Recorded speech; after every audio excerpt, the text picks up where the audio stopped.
Fiona Shaw, who plays Carolyn, Jodie Comer, who is Villanelle, and last but certainly not least, Sandra O, executive producer, and you also know her as Eve Pilastri.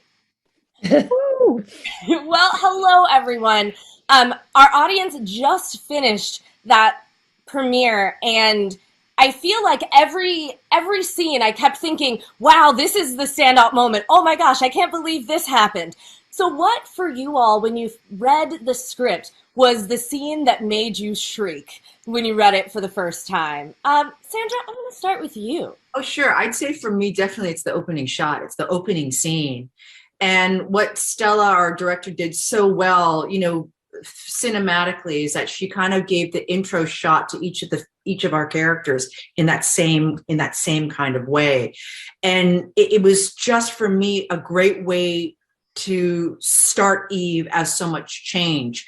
There is, for that slight moment, you don't know who it is, and when it's revealed, when the helmet's taken off, that it's Eve. For me, it was just like, okay, I feel like if we start this way, and if I get to shoot him, I think that I think that I know where I can grow her from that point.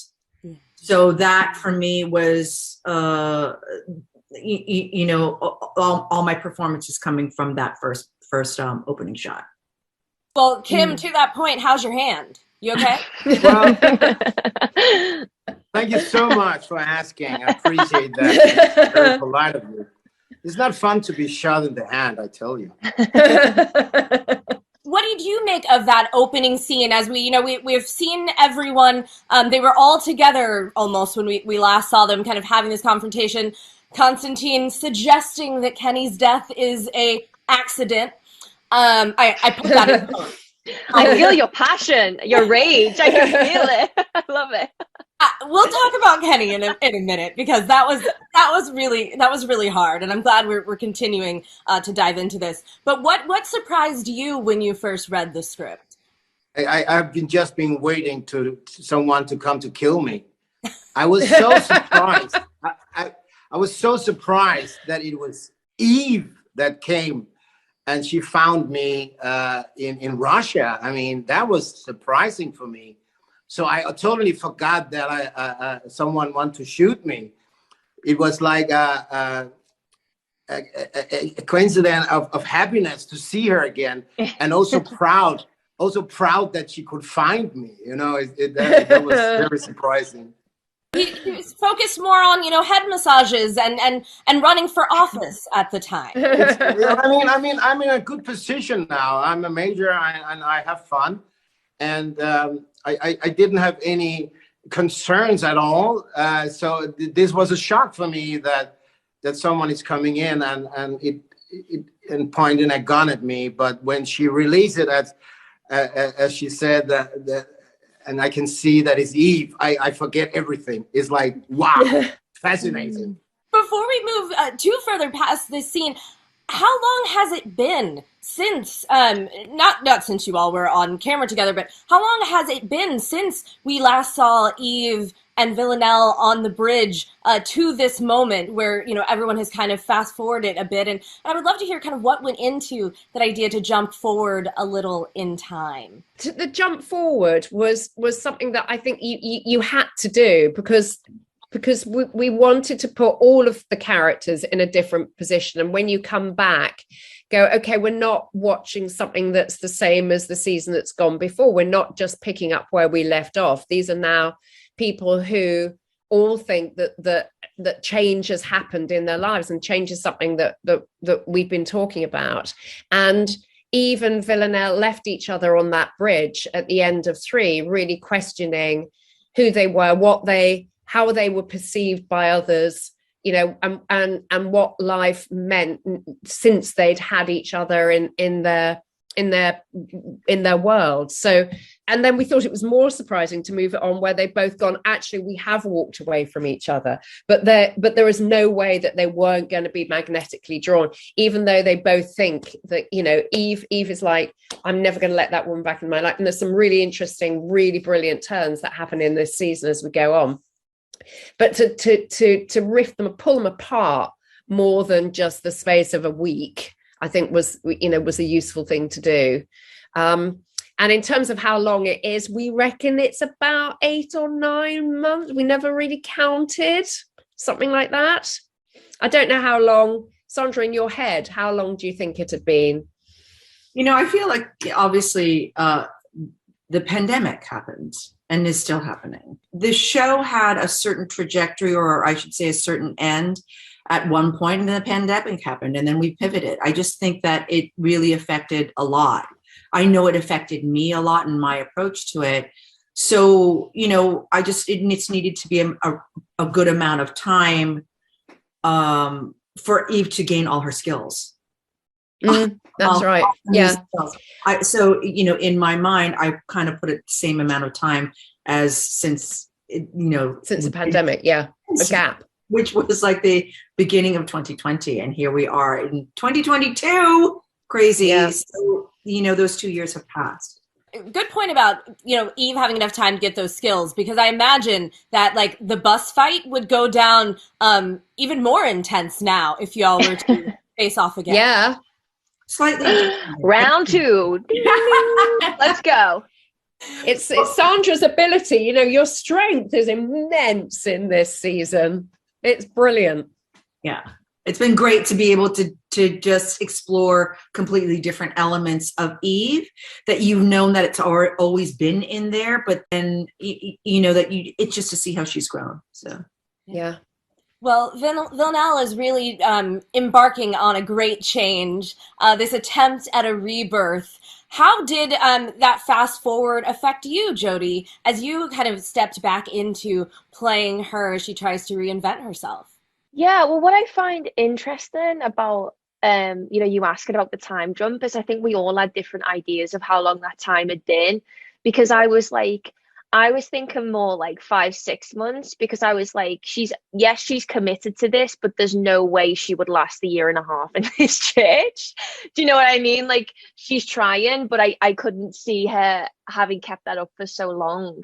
But yeah, I think in the past seasons, it's something that we've kind of flirted with, of this, can she change? Is there humanity and a kind of moral compass within her? And what Laura kind of brought to the forefront was, okay, now she's trying to actually execute that. And she's found that within a church, and she's really immersed herself. But I think the interesting thing about, even Villanelle is you can really witness Eve's change because it's come from a truthful place, and you can, the proof is in the pudding, so to speak. Is like you can see it, whereas I'm not sure Villanelle knows why it is that she's doing it. Maybe a lack of integrity there. In this first episode, why do you think she's doing it? I think she's so fiercely determined and has always been good at a lot of things. And she's been told by multiple people in her life, as well recently, her mom, that she'd always been bad. And she can never get away from that, no matter how hard she tries. And I think within that is a challenge that she is determined to prove. But you see, especially in the first 2 episodes, like she's really confronted with that dark side of her that is ever present. Well, we'll get into the possible monster or not monster that lives in Villanelle in a moment. But Fiona, I want to turn to you, and with Carolyn's changes throughout this entire episode, as she is still grieving the loss of Kenny, and also trying to figure out what that means for her professionally as well. What struck you the most when you picked up this script? I was shocked that she had to spit into the Thames.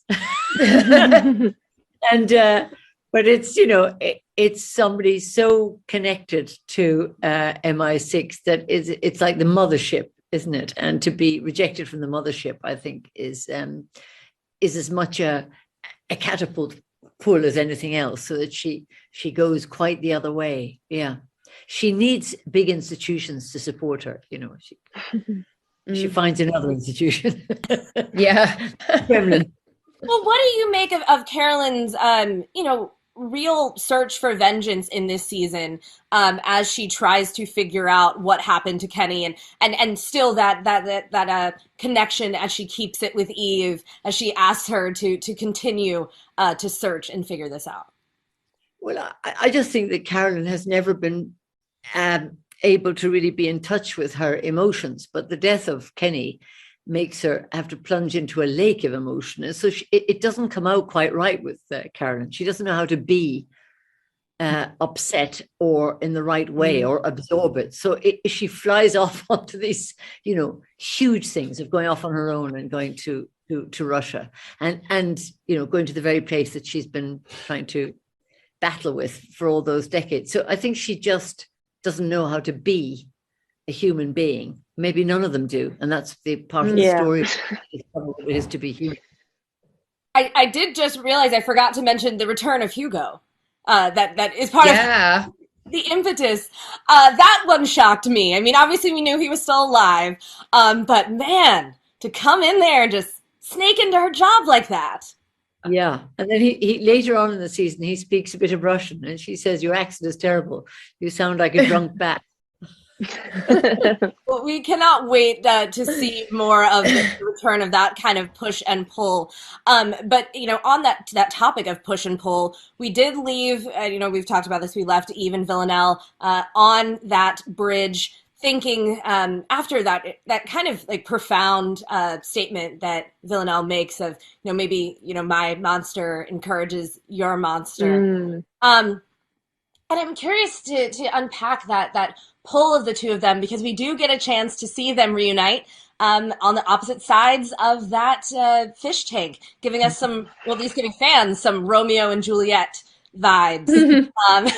So what stood out to you, Sandra? I'll turn to you first about their relationship trajectory as we see it as they come back together in this episode. They, of course, have an extremely tricky relationship. And it's been a real creative challenge to try and find our way from something that is in some ways more clearly defined as a cat and mouse game in the first series, but it's not where they are now. Where they got to the end, at the end of 3, in the scene when they're dancing, and particularly the scene in the bridge, is for the first moment they have a moment to kind of rest together. They have a moment to actually realize that we're on the same side for a moment. And the thing, talking about institutions, the thing that has caused us the greatest amount of grief actually might not necessarily be each other. It's that institution. So for a second, it's like, can they depend on each other? But as we move on, at least for me, for Eve, she is trying to practice, a good boundary making. Right? Because it's like, growing one's humanity, you cannot keep playing that thing. It's also dramatically, it's very, very difficult to do. So, particularly in our final season, it's just trying to, for me, I really, really wanted to see Eve and Villanelle come to, I'll say this, a place of possibility, and a place of intimacy. And I really hope that we got there. I feel like Jodie and I definitely got there in the playing of it. We know that we felt it. And so hopefully that's what will translate. Because I think it's also like they need each other to complete themselves, or to help each of them grow themselves. So that's kind of what I was hoping that we could kind of close up, maybe. Yeah. Jodie, how did you find that scene of their reunion? Because, Villanelle is very hurt that emotionally and physically. Did you see the slap? Back, it didn't look like there were no punches pulled. No, well, we did it for real. Remember, Sandra? I was like, no, I want you to slap me. She was like, really? And I was like, yeah, slap me as hard as you can. Which was great. But, I think, oh God, I think for Villanelle, I think the wind gets knocked out of her, because I think she, for so long, they've showed up in each other's lives. Things have worked in a certain way. And when she shows up, she sees that Eve really means what it is that she's saying. And this isn't really going to play anymore. I think that's quite alarming for Villanelle. I think that was the last thing that she was expecting. And I think that's what's so interesting about the way the story progresses, is you just don't see where it's gonna go. I think what was great for me and Sandra was like, we definitely have spend the most time together this season, you know, and I feel like we've really earned that throughout the 4 seasons. It feels like we've come to this natural place of this feels right, and there is, you know, there's less resistance between the two. So that was like a really new thing to explore for the both of us. I would like to explore for a moment also, though, someone else that you spent a lot of time with at the very end of this episode, which was yourself. Yes. As Nell meets Jesus. It's kind of I should probably ask a few other questions before we get there. You know, like the idea that her rebirth doesn't come out of, you know, throwing her head into the baptismal pool, but instead deciding not to kill May. Tell me a little bit about that scene and what you worked through as you read it. Yeah, I mean, that took a lot of figuring out from what I remember. That was like, we shot that the first week. And I remember the first week feeling like I was just trying to get back into her headspace. There was something really jarring about, like, you know, we'd spent, like Sandra said, we'd spent a year and a half away. And I felt like you know, usually we pick up the same time every year, and I'd spent the most time as myself.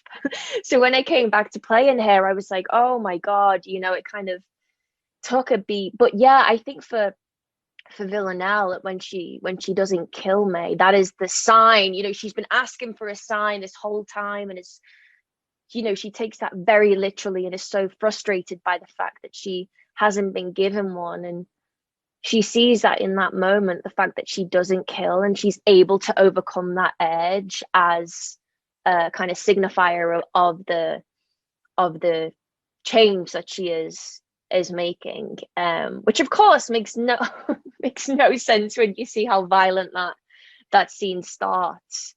But I did think the attempt in the baptism font was like brilliant. You know, when I read that in the script, I was like, oh, of course, like, you know.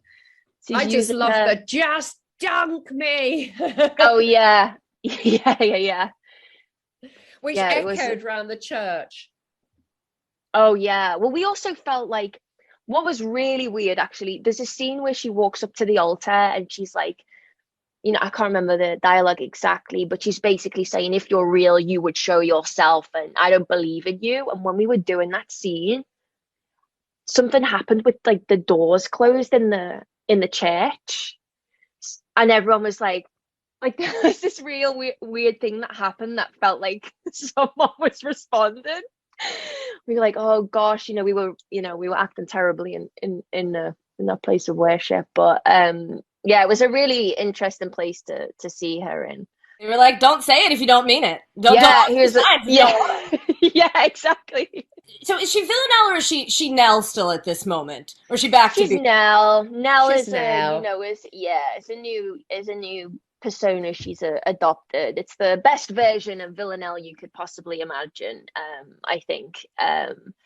And Vision is the worst. I always looked at trying to make sense of what Vision represented. Was like, it's almost like the worst part of her is dressing up as in disguise, trying to lure her back to the dark side. And the idea of the Jesus and the Vision and the drag element was all influences of who she is as a person, her kind of fluidity and her sexuality and her celebration of fashion, and all of that came into play. I have to say, it's the sexiest I've ever felt in my knee-high boots and my beard. There was something really satisfying about it. But the team did such an incredible job, the makeup department and Sam in costume, like that. Or that costume idea came from scratch. So hats off to them for what they ended up creating. Well, it is quite a look, and one that we will not forget. Yes, from the beard to those gold knee-high boots. It really, it's good, good stuff. In the teaser, there's so many things that people are kind of digging into, looking at, trying to figure out how the series is going to conclude. But I do love that voiceover that we have from Carolyn, that these people are not made for happy lives with happy endings. So I'm curious for you all, what would the perfect ending look like for these characters, and how did you guys kind of go about searching for that this season? That is so hard to answer without giving any spoilers away. And I suspect everybody, all the characters have a different version of what their perfect ending would be. Let's look at it from this episode 1. From this episode, the end. Try not to give anything away. Yeah. What do they think their happy ending would look like? I know my happy ending would be that Eve would come and work for me and be nice to me, not be cross with me, and that I would get my job back at MI6 with Eve working for me. Because that's how we started out. And I honestly think that's all Karen wants. Her job back and Eve working for her and being nice to her, not horrible to her all the time. Carolyn just wants things to go back to normal. It was going fine before. It was great. She was in complete control before. Yeah. I'd love to know what Konstantin, what he feels that his perfect ending would be, because he's a cat with 9 lives. $1 million he wants, doesn't he? Yeah, $1 million. Somewhere safe where he's just left alone. Alone, yeah. And his daughter to be polite to him. Yes. Kim, what would Konstantin's what is his end goal as of this moment at the end of episode 1? Just as he won from the beginning, go to a sunny place. Relax, forget everything. I mean, of course, I don't want to go back to my daughter. I mean, and my ex-wife, all that has been a mess since the beginning. So just go to a warm place, relax, doing nothing. I think everybody could use a good vacation on the series. Relatable. I'm not sure any of that's true. Isn't it really true? They're all quite addicted to what they do, aren't they? I mean, Konstantin just loves training, Villanelle. He loved that. They're all good at what they do, and it's such a unique job they all have. There is no doubt that from the beginning, Konstantin wanted to marry Carolyn, and he really wants to integrate with that life from the beginning. And of course, he is not fun losing Villanelle, who has been my daughter from the beginning. I'm your real daughter. Yeah. I'm your real daughter. But we are talking about wishes and dreams now. And in the back of all what is the realism of that, in this world, dreams and probably things that never gonna happen is what Konstantin is believing in, because otherwise there's only killing and death. So through living with this kind of world all his life, he has to, behind all this, have some special dreams and hopes that of course never will happen. And that's what I have been wishing for Konstantin since the beginning. And that's so complex. Of course it's complex to lie to yourself, but that's exactly where Konstantin is. I mentioned it earlier as well. Obviously, fans immediately kind of hooked on to the scene at the aquarium at the fish tank, seeming an homage to Romeo and Juliet. Sandra, I see you nod there. So, what is that actually a direct reference or a coincidence? No, it's not a coincidence. Definitely spoke about it with Stella, the director. There's a bunch of film references that I felt like we actually kind of snuck in this season, which I really, really liked, because it's like there are classic images and stories that I don't mind being a part of, because it immediately gets you into a space, into a dynamic visually. So it was really, really nice to play. There's the water and the fish. There are certain symbols that kind of continue on in the show that I like those. I really like those references. And definitely we spoke about the Baz Luhrmann, Romeo and Juliet. I love that visually. For me, symbolically, that there is this tank of water between these two women, you know what I mean? and kind of not really being able to hear each other across it. And there's beautiful symbolism in that. Without giving anything away, what are you all looking forward to most about closing this chapter? I mean, I know it's obviously emotional, coming back together after all that time apart to create a series like this that people do love so much. What are you most hopeful about, kind of as this experience wraps up? I have been so lucky from the beginning to follow the process of all these wonderful characters like you, audience. And I would take that with me for the rest of my life. And this has been a beautiful traveling with all these beautiful characters that there is, all of them is kind of monsters, but still we created some beautiful characters that we all actually love and care about. And I would take that with me to the rest of my life. I agree. It's like Sandra and I were doing press a couple of days ago when we were showing an image from the promo shoot for season 1. And these characters look like completely different people. Like they were almost unrecognizable. And I think that especially when you watch this season and you look at the work as in its entirety, so evident how much they've grown and how the world has morphed and shaped with them. And I just hope people are happy. I hope they're happy. I hope they enjoy it. And like just second, what Kim has said, it's very strange to see it go. The crew and the cast and everyone who's been a part of making the show has felt so tight knit and like a family. And I think that's what I'll miss the most about the experience as a whole. The joy for me with it creatively with this last season is to know that we were embarking on writing this. I didn't think I was going to get emotional. I'm getting quite emotional. Oh, sorry.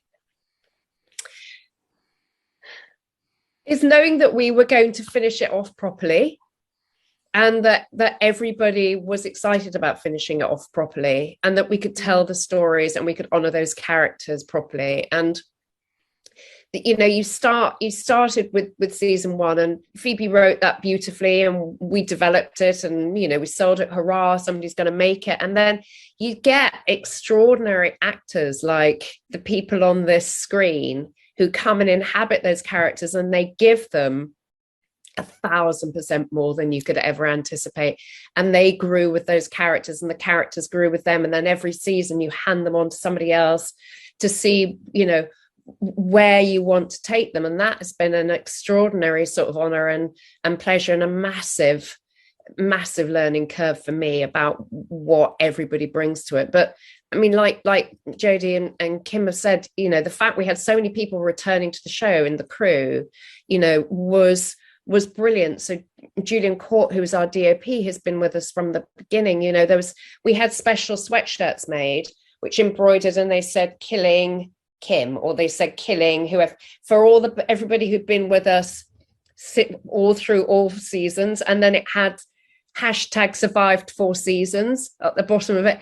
And it's just because, it was brilliant to have those people with us. So I just hope that when people watch it, they can see the journey that everybody's been on and they think it's right and they think that we closed it in the right way. I just keep remembering walking onto the set, not knowing whether this was a comedy or not. So when Sally says that these actors inhabited, honestly, the thing inhabited us. I had no idea where we were going. And I watched Kim was cooking bacon with Jodie in some scene. And I thought, my God, I've never seen anything like this in my life. So this is the world we're in. And I just hope that the audience have enjoyed stepping into this slightly unknowable world. And this also, I thank our 2 visitors from not the UK, to have Sandra and Kim from another country with different styles of acting, a fantastic education for me, the way in which they do their work, everybody differently. So we're actually not apart at all. We're very different. And the thing somehow came together beautifully. I like Kim. I will never forget it. I think that what everyone hears, just we hope that people enjoy it. And honestly, I'm not really going to think much beyond that, because I do feel like we stayed true as best as we could. You know what I mean? It's like when you know, it's like, is this going to be the one, or is it going to be perfect, or is it going to land? You never know. Yeah, you don't know. And it's not like I just want people to enjoy it, because it's just been an amazing experience to be a part of this creation. It really has been. So I think all of us have been changed because of it. Well, I think I can speak for the audience for this Variety Streaming Room conversation, and I think the audience just in general of this series. I think that we have been changed in ways too, watching this series, changed, challenged, and you know, quite frankly, entertained. So thank you. Thank you for bringing us 4 seasons, 4 series, and we can't wait to see after this, you know, rousing season premiere where else you could go, because we know our minds are going to be not literally but figuratively blown. Thank you. Thank you so much. So much Thank you, Angelique. Thank you.